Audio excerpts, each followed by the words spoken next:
Hi everyone, welcome to Imy's Kitchen. Today I show you how I made this soft and fluffy cake that melts in the mouth. This cake is called yogurt cake. First, you need 4 eggs. Separate the yolk from the white. Beat the yolk and after that add the sugar. Continue beating until it lightens its color.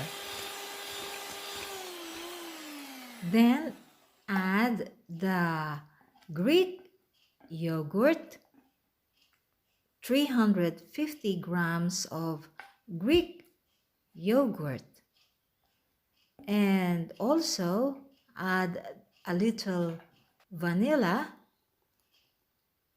to the mixture and give it a mix.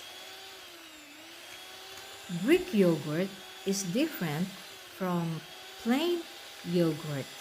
The way, which is that liquid substance is extracted from the plain yogurt and it becomes Greek yogurt.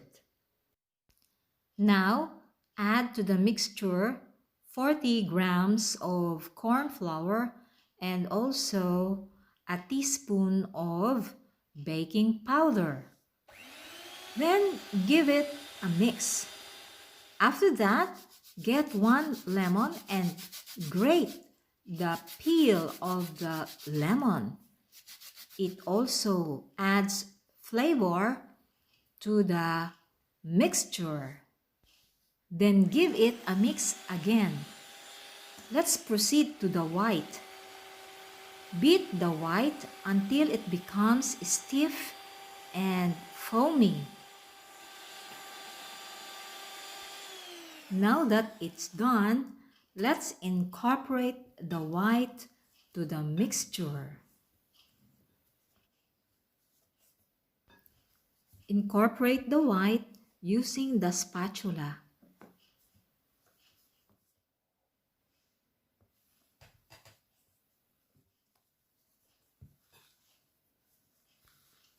Now it's time to pour the mixture in a molder with a diameter of 25 inches.